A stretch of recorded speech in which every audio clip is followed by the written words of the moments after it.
Hi. Hi. Hey everyone, and welcome to today's webinar where we're going to navigate the future of pay transparency. My name is Natalie Jelveh. I am the CFO here at Oneflow, and I'm super excited to be hosting today's conversation. Now, as you all know, the EU Pay Transparency Directive is no longer just a policy on a paper, it's actually something that all businesses will need to take action on. And I know it might sound like a compliance headache to many of us. However, this is a huge opportunity. It's a chance to bring more clarity, trust, and transparency and fairness in the way that we work, both for people and businesses overall.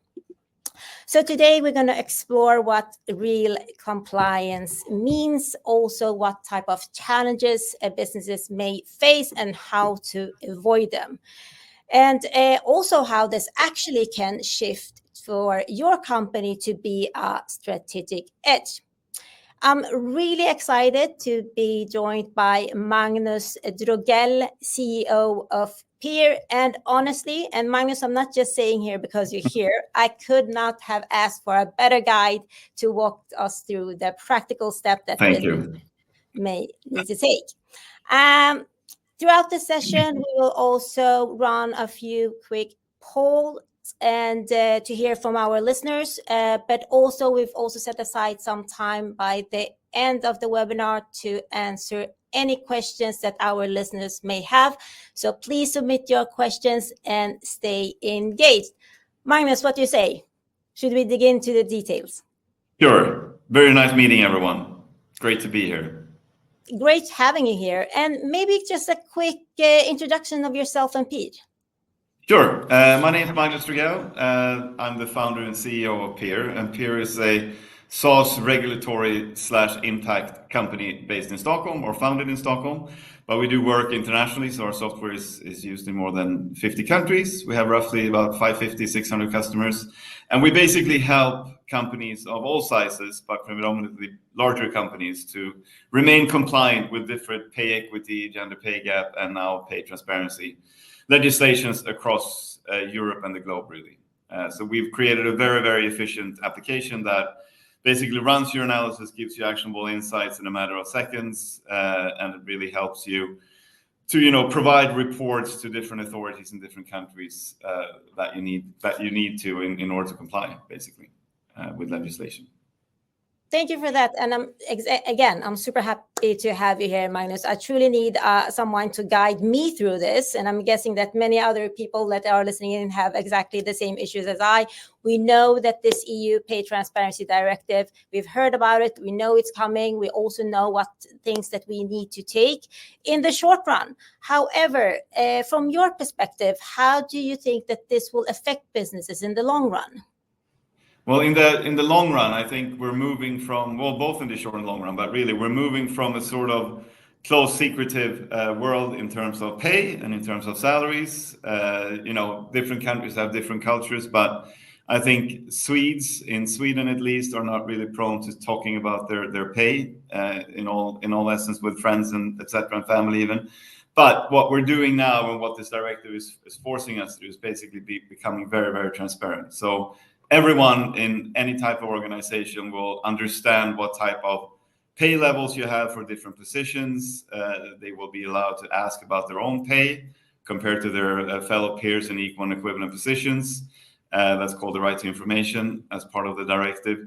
So really, you will go from quite a closed environment around pay to a completely open, transparent environment.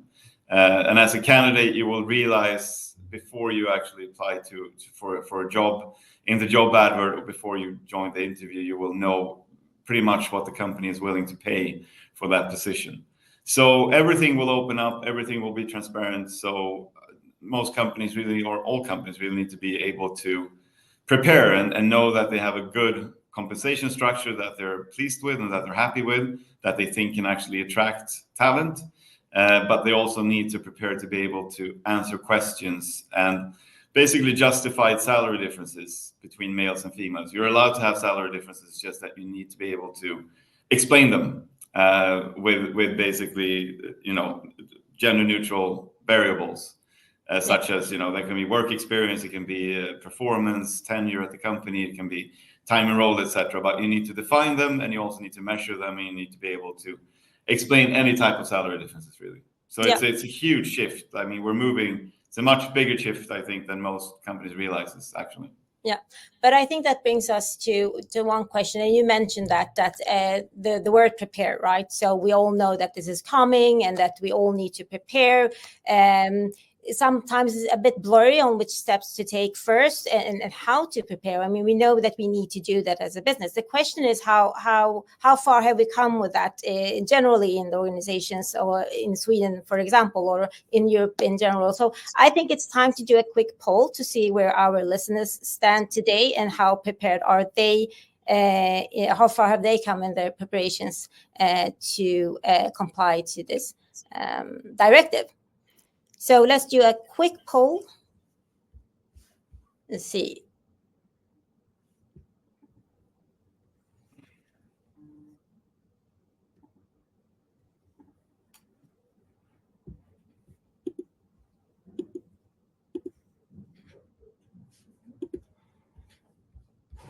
And maybe we can see the result from the poll as well.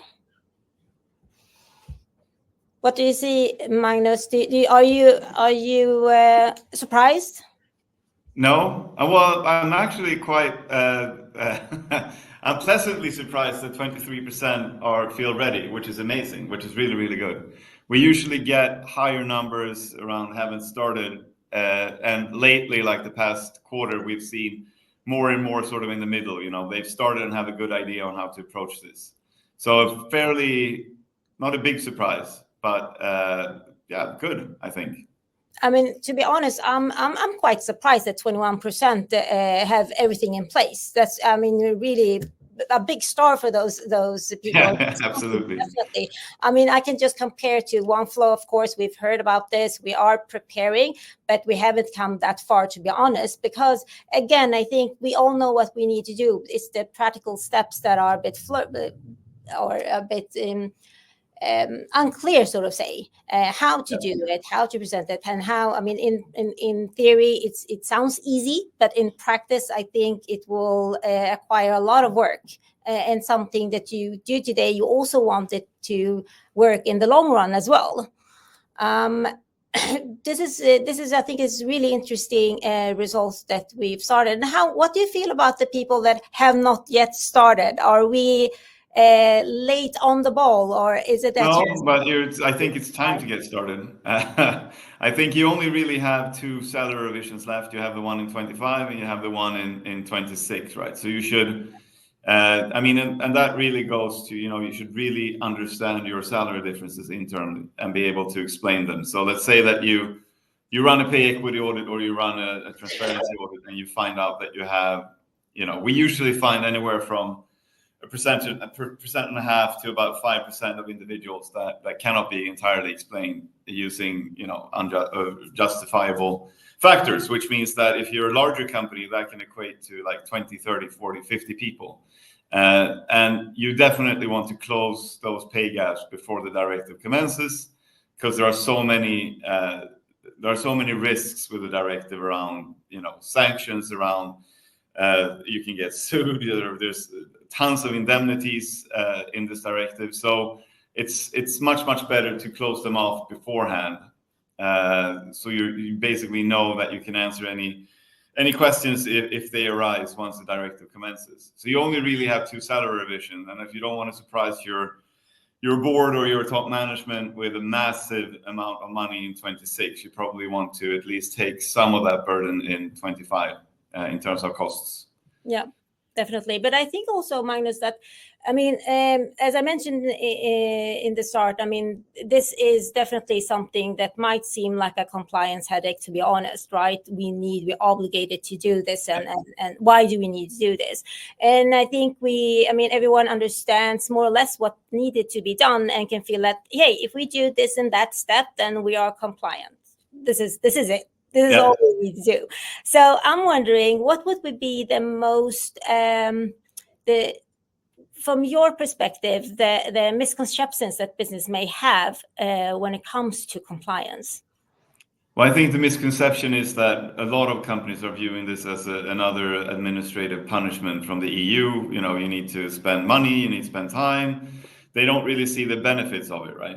But Yeah. if you turn this around and if you really work with this already, if you already start informing your employees about this, you know that eventually in 26 there will be a Right to Information Act, which means that you'll be able to ask about your pay, and you sort of start preparing for this and you start communicating this internally already in 25, and you start basically weaving this into all your HR processes because it's going to happen anyway. Yeah.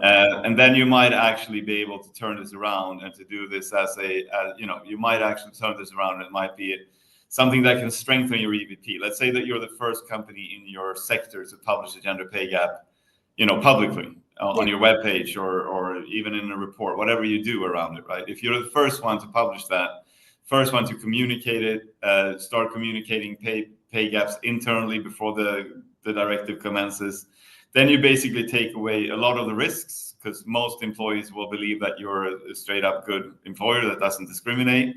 But you can also gain a lot of traction from it, I think, in the marketplace in terms of the war for talent. We already know, and there's lots of research on this, that some companies already publish salary ranges in their job adverts, for instance. And whenever you do that, you get an increase of about 30% more applicants compared to job adverts without a salary range. So there's a lot of great things in this as well. And we think from a recruiting perspective, it's much better that you get qualified candidates that accept the pay level even before they apply to a job than get a lot of because we all know this, a lot of individuals, they apply for a job, they believe that they're going to get 60K or whatnot a monthly salary, but you're willing to pay 50 or 45, which means that at the end of the day you might take them quite far in the recruiting process, and then you're not going to be able to meet in terms of pay, and you lose them at the very end. So now you will at least get more qualified candidates that are willing to accept the salary within your range, so to speak. And then, of course, it's an individual negotiation. However, you're not going to get the one-offs that believe they're going to earn tons of cash when they're not going to be able to. So it's actually going to probably enhance your recruiting process as well. Definitely, but I think also that's again, referring back to what you just mentioned, that in the job apps you would need to have that range, and I know many businesses already started to implementing that. However, we've also seen some shady examples, sort of say, or gray areas there, where you say, okay, the salary range is between 50 and 900 and 1,000. So I mean, the range is quite big, and then it becomes a bit ineffective to give this transparency towards the applicant. However, it's still within the rules, I would say. Or what do you think about that? Yeah, it probably is. I mean, it's going to get tried and tested. However, it will. I think it's going to be self-correcting, because it's going to reflect poorly. Let's say that you're a CFO, you want an experienced qualified business controller. If you put an ad out and you say we're willing to pay 25K SEK to 75K SEK, right? It's not realistic, right? You're probably going to pay 50K. You're going to end up paying around 50, 55. So if you want serious candidates, and if you want Oneflow to be perceived as a serious employer, and you as a CFO, as a serious CFO that actually knows market pay, it will reflect poorly on it. So you will be forced to say, okay, that the range is, depending on experience, 45 to 60, or 50 to 65, or whatever the range is.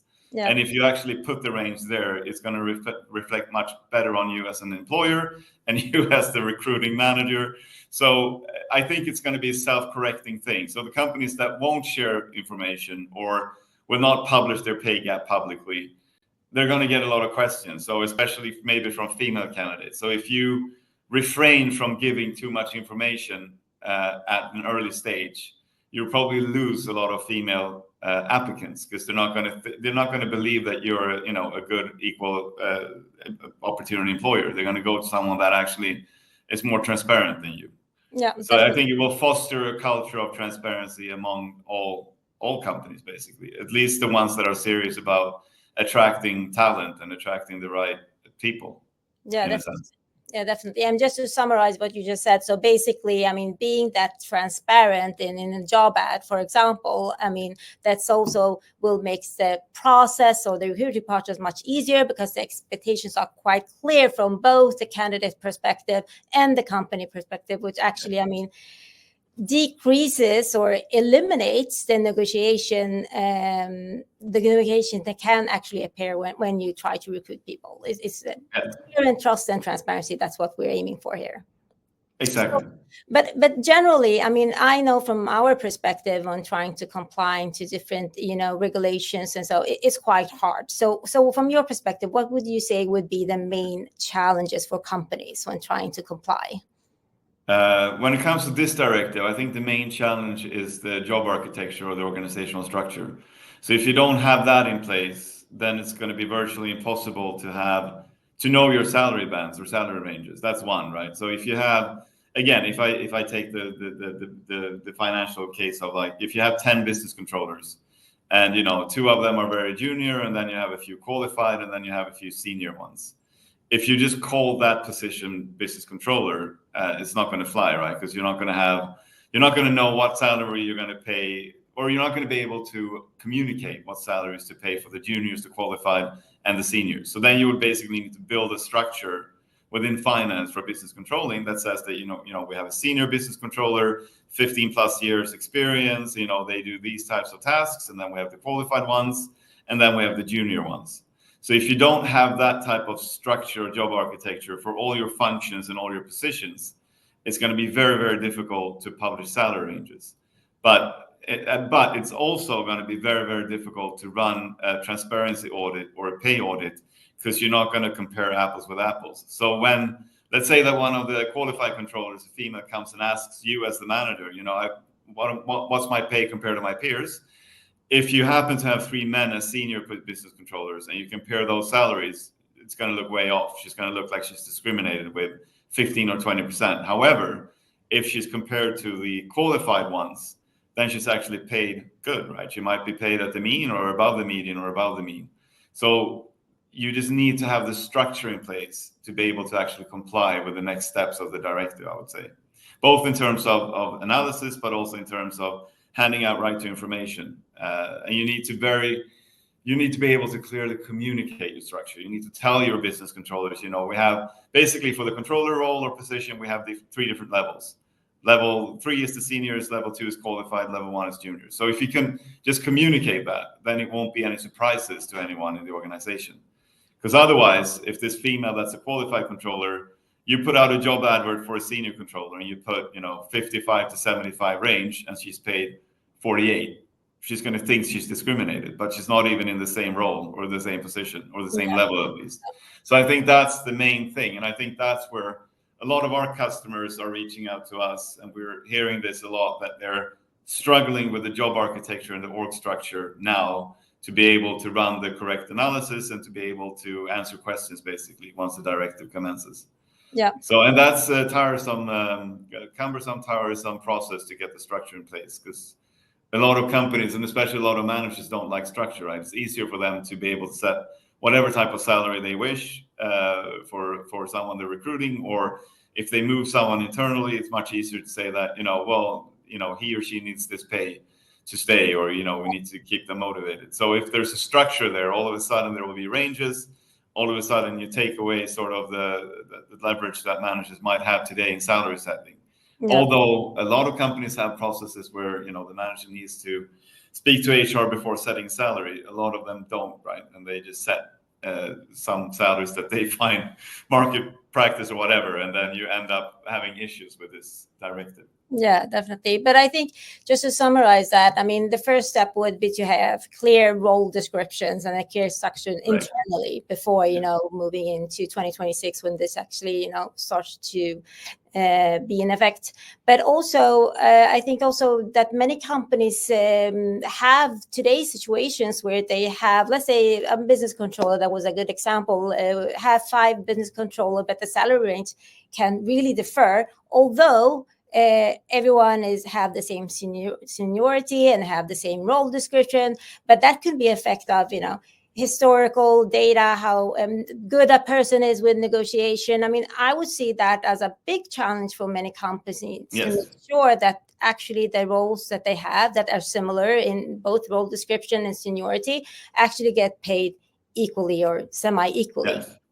Exactly. So then you need to, so basically, I mean, the main purpose of the directive is equal pay for equal work. So if that's the case, and let's say you have 5 business controllers, 3 happens to be female and 2 are male, you should really assure that they're paid equally for equal work. But then you can basically, when you run the analysis, you're allowed to look at different factors, right? So even if it's the same position, that you do exactly the same work tasks every day, same seniority, basically, you can basically look at their salaries and you can explain them using work-life experience. So maybe one is, has worked 5 years longer than someone else, or they can have been in the role, 3 years longer, been with the company longer, or they might have a slightly higher performance, or they might even be placed in a region. So we do a lot of regional salary differences as well.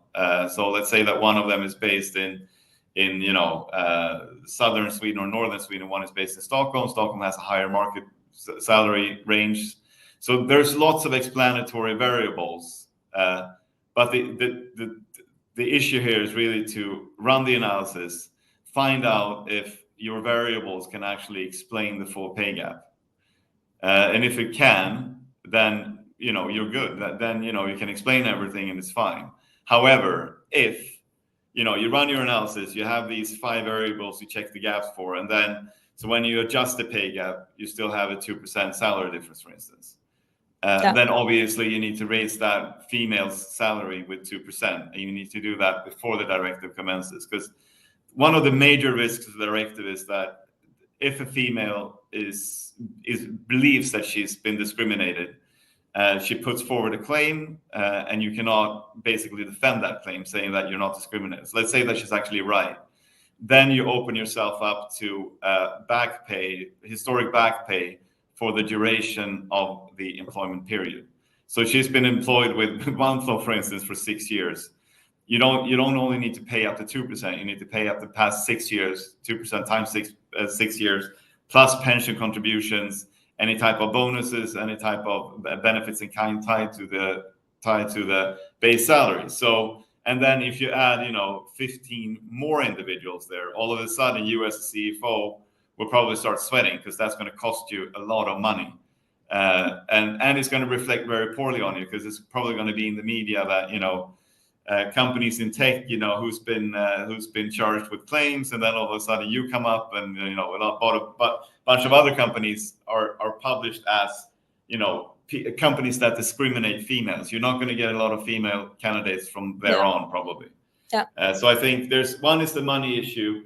2 is really reputational, and how you're viewed as an employer in the war for talent. So, and we have many examples, like when the UK started publishing gender pay gaps. There are so many examples of companies, like the BBC is constantly being fired at because they have very poor pay equity procedures, and it's appalling. You have the finance industry with a pay gap of 51%, which means that the males are earning basically 51% more than the females within finance and insurance in the UK. You have the big 4 accounting firms have had huge issues with attracting female candidates once they started publishing their pay gaps, because they're so big. They have like a 24% pay gap. And when they get questions, they usually answer it with, we don't have enough females that wants to become partners, for instance, which again is a very negative, way to comment something. And that's really because, and then when they get follow-up questions, because females do not like, the female wants to take care of the children and have a better work-life balance, and our partners can't have that. Yeah, so, if you start communicating this way, you're done. You're not going to get any, I get so triggered by that, Magnus, because that's like 1950s way of thinking. I mean, we cannot have and they've all done it. I mean, the UK have been, a lot of, financial institutions like HSBC, etc. They just communicated this in such a poor way that it's probably hurt their EDP for female applicants for 8 years to come, basically.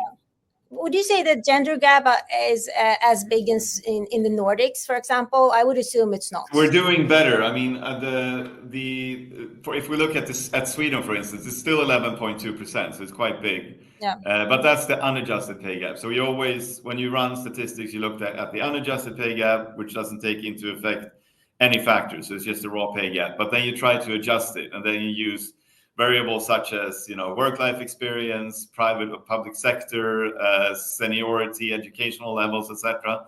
And if we apply that in Sweden, we still have an adjusted pay gap of about 4.5%, 5%. So overall, females are earning about 4.5% to 5% less than males for just being female. That's what that figure says, basically. So if you put that into perspective, it basically means that a white-collar female worker ends up earning about roughly anywhere from like 2.5 to 5 million less than her male counterparts over a work-life career, including pension benefits, etc. So it is a substantial change in lifetime earnings. And again, it's just based on gender, right? It has nothing to do with performance. It has nothing to do with your, level of work or whatnot. It's just you're basically being punished for being female in a sense. And that's really what the directive is trying to fix, right? Yeah, in a way. Definitely. So, so the first step is for businesses to understand the pay gap that they have today, because as I'm listening into you, it can be quite expensive for companies not to address the issue as soon as possible. So let's do one poll, because I'm interested in hearing our listeners. So what type of challenges do they think they're going to face when trying to measure and monitor the pay gaps within their organization? Let's give it a few seconds to get some results. And I'm guessing this is something that you are discussing on everyday basis with your clients, Magnus. Yeah. It's not a new topic for you, and I'm pretty sure that you don't have any gaps within your organization. We don't. Well, we have pay gaps, but we can explain them. Ooh, obviously. Now I see the gray areas here. We can explain them. No. I think the thing is you're allowed to have pay gaps, right? So if you and that's one of the misconceptions of this directive. So a lot of companies get very upset and they say, "Oh, we need to move back to a tariff system where everyone earns the same." So equal work for equal pay for equal work means that everyone should have exactly the same salary, disregarding performance or how much they work or what they basically put in or the output. That's not true. I mean, you're allowed to have, again, the banks in the UK, you can have a 51% pay gap as long as you can actually break it down and explain it on an individual level. And you're completely allowed to have pay gaps. So when we look at our own figures, we see that we are more females than males in terms of gender distribution. And the pay gaps can be entirely explained. Like, we don't have an unadjusted pay gap. That would be horrible if we work with the issue and actually had unexplained pay gaps. But again, it's a misconception, because even some employees that works internally for us, and we own this domain, we really know this domain. They can come and say, well, isn't the bonuses unjust, or is it the commissions unjust? Because it's such misconceptions on what you measure, how you measure it, how you explain it, and what you're allowed to use to explain it, right?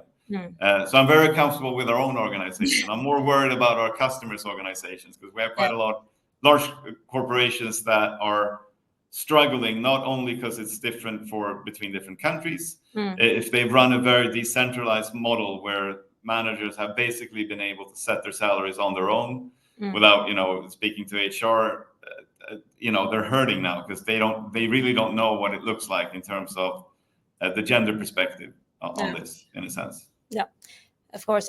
Do we have some results? Let's see at the poll results. Oh, this is an interesting one. Lack of reliable data.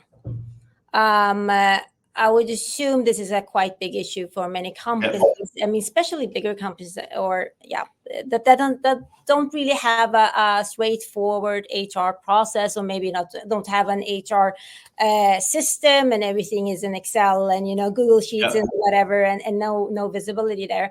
I think this is a major factor to not be able to be compliant against this new regulation, not be able to prepare towards that. But also lack of reliable data could also be, from my terms, I mean, how do we stand against benchmark, for example? Yeah.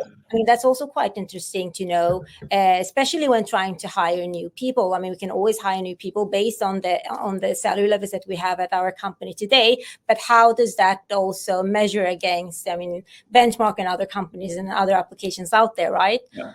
Anything here in the results that you feel is, surprising in any way? No.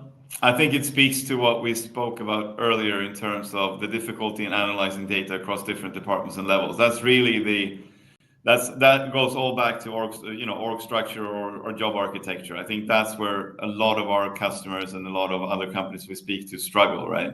No. We had a huge RFP with a very big company that just got halted now. We were at the very end, like very close to signing actually, and they just came back and said, we can't sign yet because we don't have our structure in order. So we have to work with that first. So we'll come back to you, Q4 this year. And that happens all the time for us, because once you really start working either with our system or someone else's system, and you start analyzing data and uploading data and looking at it, you realize that 60-70% of the issues are around structures, not around pay.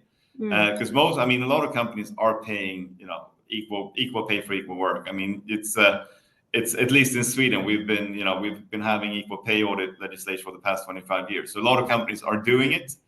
However, once they start uploading and start analyzing it, they see that the structure is completely off. So you're comparing apples with oranges, and then you say there's no point in running an analysis because we can't start increasing salaries here because we don't really know if we're doing it the right way. Yeah. So that's not a big surprise, and I think a lot of companies will have to get their structure in order before they can actually prepare. Yeah, and from my side, my recommendation would be to, have systems. I mean, we've all been working so many years, Excel and Google Sheets and whatever, please invest in good systems. It's going to help you in the long way. It's going to be more transparent for the organization, especially for the HR and finance department.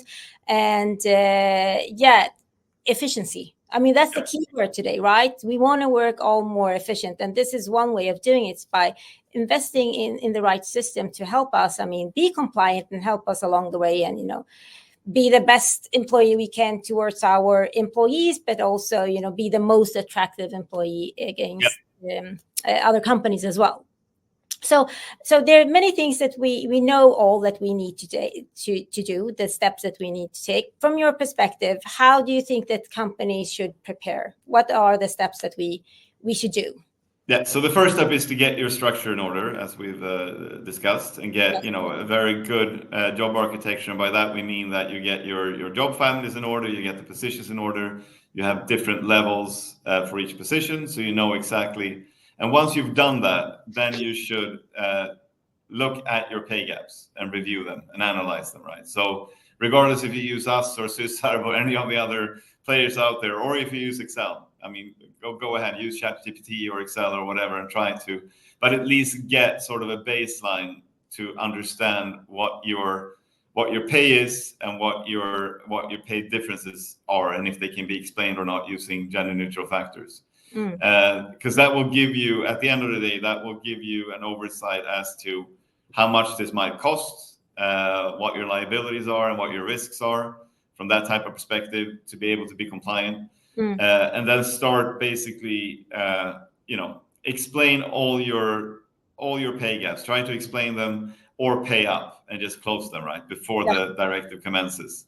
And then I would probably pull all the KPIs that you need to report on. In Sweden, it's going to be Diskrimineringsombudsmannen. In Netherlands, it's their equivalent quality body that you need to report all your figures to. So it's going to be different for different countries, which is, again, another issue of this, right? It's going to be 27 different transpositions of the directive into local legislation. So just because you do one thing in Sweden doesn't mean that you're compliant if you have operations in the Netherlands or in Germany or whatnot. So you need to also understand the different localizations of the directive. Yeah. So I would pull all the KPIs. I would basically start working on a narrative in terms of communication, because you will have pay gaps. So let's say that you have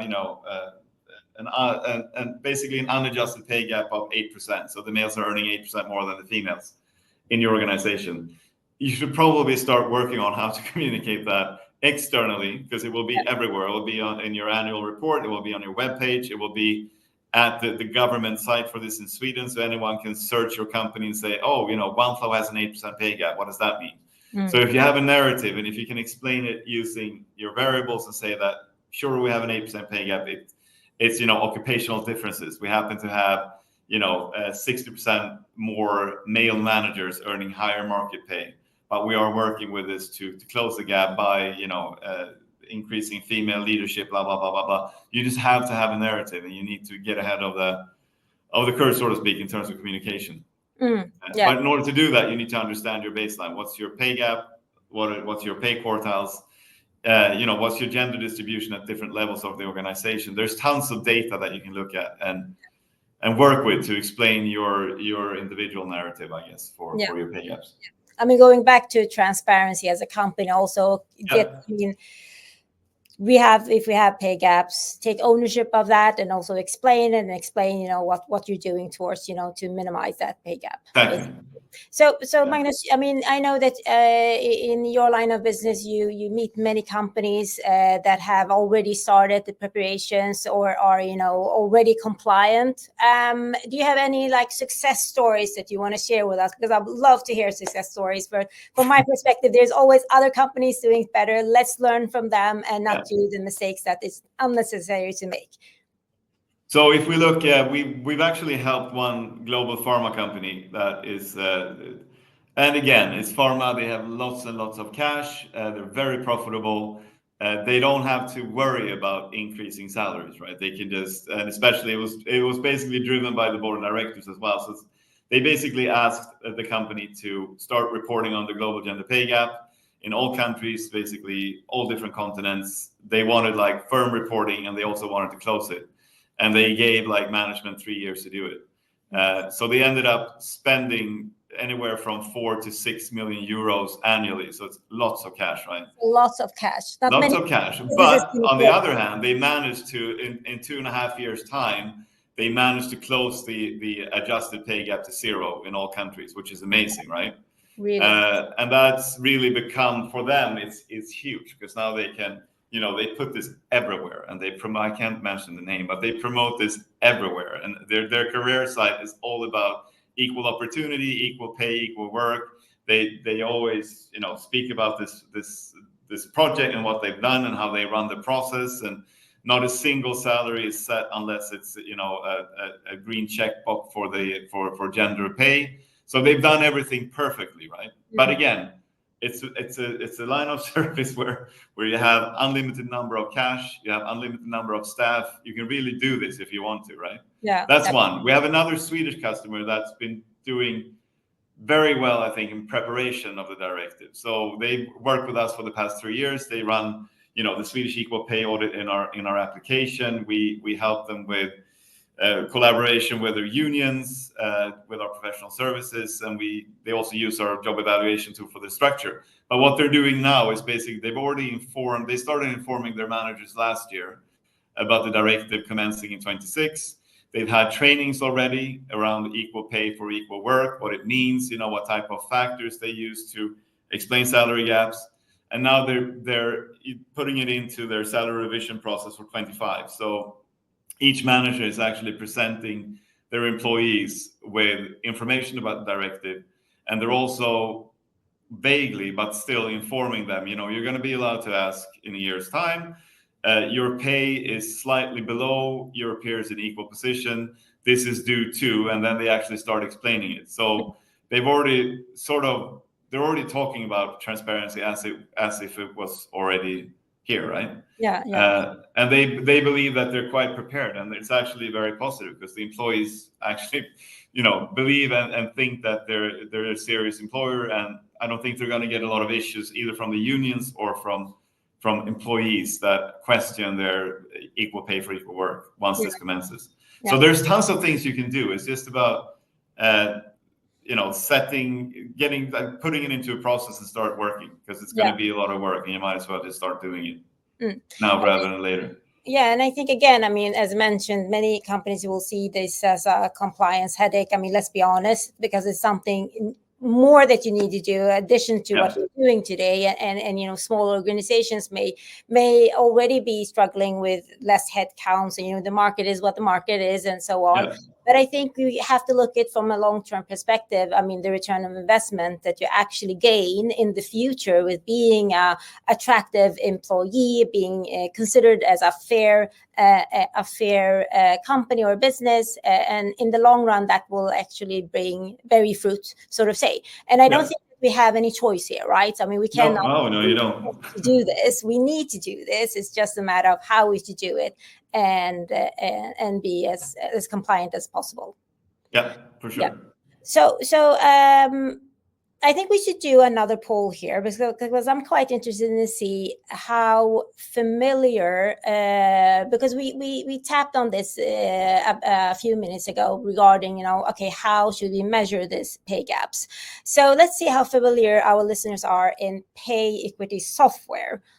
Going back to, should we do it in Google Sheets? Should we continue to do it in Excel? Do we have an HR system that can help us, or are they actually quite good systems like Pihr that we can use to help us be compliant? So let's give it a few minutes and see what our listeners answers to this question.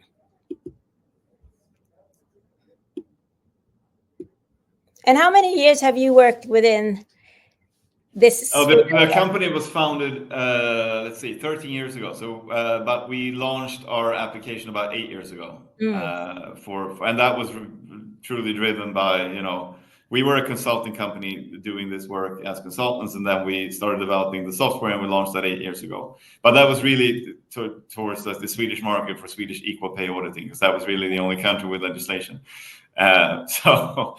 But again, I've worked with the issue for the past 20 years. I used to be a management consultant, so I've done a lot of pay equity work in my days. So very familiar with job architecture and all that, everything around the subject, so to speak, in a sense. So let's see the results from the poll. Interesting, 33% not familiar at all. We have more than 40 somewhere familiar, and then 27% very, very familiar. Any surprises here from your perspective, Magnus? No, I think our biggest competitor is actually still Excel, I would say, seriously. I mean, we have large companies running their pay equity in Excel, or Excel tools that some of our competitors offers very cheaply. But now they're moving away from them because they realize that they're not going to be able to run it anymore with the Pay Transparency Directive. You need to have managers in there. You need to have the ability to efficiently work with explanations. You need to share explanations in the application. You need to follow up what you've said and what you've done. You need to pull reporting. So since everyone will be allowed to ask about their pay, let's say that you get, as a manager, let's say that you get 5 requests in 3 months' time for 5 individuals that wants to understand their pay compared to their peers. Yeah, that puts a lot of strain on you unless you have a system for it. So regardless if it's us or a system or someone else, you need to have a system to run the analysis, but also run the reporting for you. Yeah. To be able to just for the workload, I guess, in a sense. Yeah, and I'm guessing, we can also comparing it to having contracts in paper or in like words and converting it to exactly. And so we definitely, I am a true believer of systems, and especially of course Oneflow contract management system, but also in this case with this directive, and to be able to manage it and measure, super important.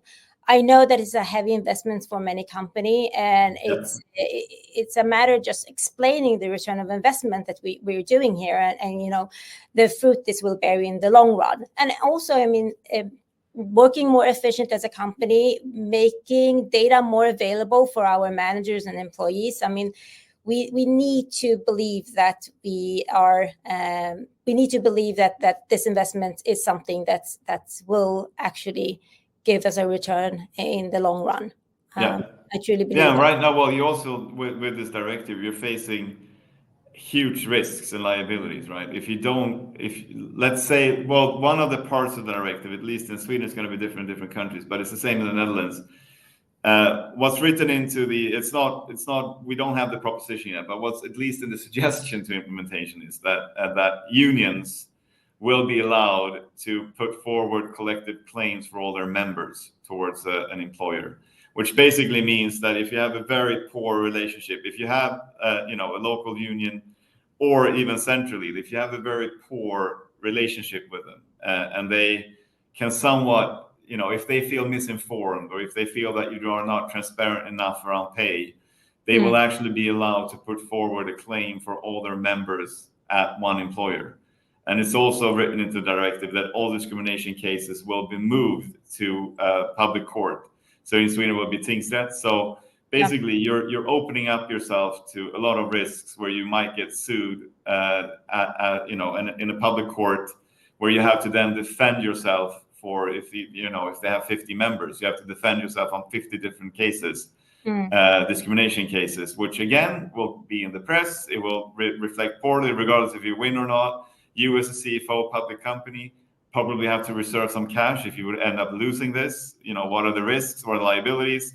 So it's just a massive. So if you put that into perspective of investing into a system, we're not that expensive. I mean, seriously, then it's. I mean, again, it's if you weigh the options, then I would rather pay us or Syssar or someone else a license fee, know that we're compliant, know that we can answer up, and then you're in a way off the hook. It's much easier at least to defend yourself.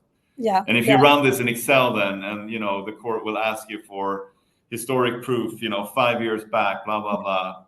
It's going to be virtually impossible to answer questions, right? Yeah, definitely. And I think also, I mean, looking from an investment point of view, I mean, if not investing in the system, I'm pretty sure you would need to invest in a new hire within HR just to be able to manage all of this request and So I definitely do believe in systems, and I'm looking forward to a really good offer from Pihr to Oneflow. Yes, you'll get it. No worries.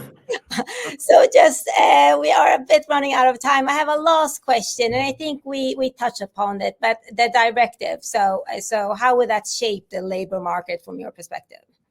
I think it's gonna. A lot of companies worry and say, "Oh, we're moving back to tariff salaries. We're not allowed to pay high performers more than low performers," but that's not true. So I think what it will do is it will force businesses to really think about their value proposition. Not just why should you join Oneflow? Why should you join Pihr? Is it pay only? Or is it other more softer things that you can push on in terms of recruiting? But since everyone, I mean, current employees will understand your pay grades, they will understand what you're paying different roles in your job family or function, everything will become transparent. So then you might as well, not necessarily now, but over time, drive it all the way to become fully transparent. So you can tie this into your succession planning. You can tie this into career development within competence development, whatever you want to do with HR. So I think if you can have a place somewhere on your internet where you can actually, as an employee, go in, you can see all the pay ranges for all the different roles in your function or even in the company. You can also sort of plan ahead your career and say, I want to go. Again, if you're a business controller and you want to become a financial controller, what will it take for me to jump to that type of position? The pay is 10% higher, which is nice. I want that. What's the stage from financial controller to I don't know, head of accounting, whatever it might be. So again, it's just going to make everything very transparent, and you're going to be able to compare your business to other businesses, at least from the pay perspective. So. And again, you just need to ensure that you're a fair employer, because otherwise you're going to lose your employees quite fast, I think. But if you look at it from a market perspective in general, I would assume that this new directive also can increase the general salary levels. Don't you think that it might be as... It might, or it might actually lower them. Oh, you think so? Yeah, well, it all depends. I mean, if you're again, different industries and sectors will benefit from this. Again, pharma, we already know that pharma pays 75 to 85% percentile in terms of market pay, right? So if you have a business controller at a regular industrial company earning 50K, you will earn 65K at a pharma company. I mean, and so they will, of course, if pay is the only thing that drives people, right, then some industries will fare better than others. Tech used to be one of them, not anymore. Some tech companies, though, that are. But again, I think if you look at the generations coming into the labor market, pay isn't the only key, differentiator why you choose to go and join one company. It's much more. It's work-life balance. It's it's tons of other things around this. So if one, I guess it will just drive equal pay for equal work, which is fine. But you have to be able to communicate, I think, your EVP in a much more clear way, what your offer is. And so at the end of the day, I don't think 10-15% of the workforce will, of course, follow the money. They will go wherever they can earn the most. They will work for a tobacco company. They don't care. It's fine. But like the majority of individuals will look for meaningful, positions and a sort of a purpose-driven business, I think, as well. Yeah. Thank you for that, Magnus. And Sure. we received some questions. Should we try to answer? Yeah? Sure. So one of the questions that we received, I'm going to read it out loud. So, are companies obligated to share what each individual earns, regardless of position, team, and group?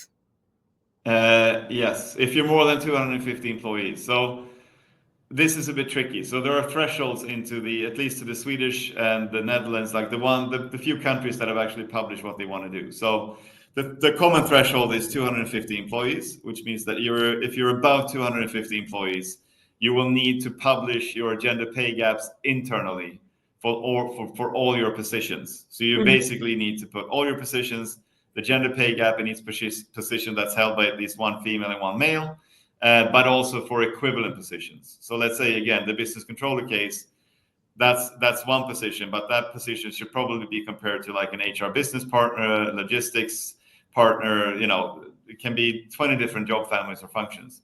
So then you need to publish both for the equal position and then for equivalent positions. So the same level in the organization from different job families and functions. Yeah, but Magnus, I have to question that, because you mentioned like a business controller and an HR partner and comparing it. Is that really fair to compare it? Because it's two different. It's equivalent. So you say that they would both. Seniority, we're talking about equivalent and seniority. For equivalent, we're basically looking at the position level, saying, what type of experience do you need to perform the job? What type of education? Okay. What are the social skills, the problem-solving skills, etc. So we would normally see that a business controller and HR business partner are equivalent, which means that they do very different tasks every day. Yeah. However, it's basically the same in terms of grading, or they would be compared in the same group of positions. Okay, all right, but that applies for companies above 250. Yes, but that's one of the thresholds. So that's for the publishing part. However, if you're a company with 5 employees, they will all be allowed to ask about their pay compared to equal and equivalent. So it really applies to all companies regardless of size, in a sense. So you will need to be able to explain salary. Let's say that you're a 70 employee company. You will need to be able to explain salary differences for any given individual if they ask about their pay compared to their peers in equal and equivalent. All right, so below 250 if they ask, and above 250 you need to publish it. So basically, is that the only difference that we have? Yeah, well, and if you're about 250, you also have to send in a transparency report to DO, Diskrimineringsombudsmannen in Sweden, or other equality bodies across the EU, depending on national legislation. Yeah. So if you're above 250, then you need to report annually to the Diskrimineringsombudsman your transparency report with a number of KPIs. You need to explain any position that has a gap that's wider than 5%. You will need to give the EU an explanation on what the pay gap consists of. If you can explain it entirely, if you can't explain it, you need to give them the actions that you're taking to close it. So that's another threshold. And that actually goes down. So in 2030, that's going to go down to 150 employees. Okay. So they're doing it in different tranches when they implement it. These terms. When we talk about the 250, is that on a global perspective, or is that on a legal entity perspective? On a legal entity perspective, yes. Okay, so that can make a quite big difference if you are absolutely. But there are, I mean, they've said that they might implement it on a group structure. So if you're, if you're a company with 20 subsidiaries and you have a holding company with 20 subsidiaries, they might actually, in some countries do this already. They say that you need to report on the holding level for all your subsidiaries. If they're wider than if you're more than 250 in the group of companies, so to speak. So you mentioned they might. Who are they? Well, we don't have the proposition yet, so we don't know the exact legal text. So it's up to I guess it's up to the current administration in Sweden what they want to do with this. And they said that they want to publish it this spring, and now they pushed it to the autumn. So we'll see what happens. Okay. Another question, Magnus. I think we have a couple of more minutes. It's quite interesting one. So a question we got was, should management team's salary be included in salary statistic, or can they be excluded? And they should be included. They should be included. Yes, even the CEO for the pay gaps. For the pay gaps. Yes. But also for the positions. I mean, for equivalent. You said they should. Can they be excluded, or they must? Well, not if you want to be compliant. They can't be excluded if you want to run a compliant transparency report. They need to be in there for the aggregated pay gaps. But then again, it's for the management team, it's usually one position, one person, right? So again, you're a female CFO, and then you might have a male marketing manager, whatever, or CMO in your management team. So then the analysis for you guys would be equivalent, right? So if someone asks about their pay, there isn't two CFOs, only one. So if you ask for your pay, you probably know it, but then you would have to basically give the CMO, the equivalent pay for the people in the management team as a percentage, in a sense. Thank you for that answer. That clarifies a lot. But do we have, let me see the best time management here. Maybe we have time for one more questions. So it's a quite long one. I just read through it. Yes. So as a reward leader in the past, I've implemented salary range and hiring range. The difference being that the hiring range is within the salary range, and the salary range being broader to consider internal talent and development. Do you think putting the hiring range on the job ad with the transparency of the salary range being broader than the internal talent with proven performance and career development will be okay? The short answer is yes, I would say. You're allowed to put whatever you want. But this is a tricky one. I mean, if it's broader internally rather than when you hire, it depends, right? I mean, if it's broader and you have a lower range internally, that might drive questions. I mean, it's a tricky one. But again, it's going to be, you need to also, I saw another question further down around performance and policies and, factors and salary criteria, etc. And though these all go hand in hand, so to speak. So I think that one of the major, which we haven't touched upon in preparation, is basically your remuneration policy or compensation policy. What are your salary criteria? So you almost need to negotiate them with the unions, but you need to be very transparent with that as well. So what are we paying you for? What type of performance metrics are we using to evaluate your performance, which drives salary? So that almost goes into the salary ranges and the competence development and succession planning and everything. So to be able to comply, to be able to analyze the right way, you also need to be very transparent around your criteria and salary setting. We set salaries based on X, Y, Z. We're going to measure you on that, and we're going to, and we're a performance-driven company. So if you if you are a high performer, we believe it's okay that you can earn, lots more than someone that's not performing. As long as you have that in a policy, you're off the hook in a way, because then you can always refer to the documented performance of different individuals, I would say. Thank you for that, Magnus. Sure. And we don't have a lot of time, but if you would give us 3 tips or tricks that you think that every listener here should take with them after listening to this webinar, what would that be? Okay, so policy work, structure work, and establishing the baseline. Perfect. Then you're good to go. Perfect. And maybe invest in a system. Yeah, you could do that as well. Definitely. You can try and run it in Excel and see how it and then give you the a outcome is. Yeah, exactly. Thank you so much, Magnus. Thanks for having me. Joining us, and thank all our listeners for joining us. And we wish you all the best day after this, or a good day after this. Thanks. Thank you. Bye-bye. Cheers. Bye.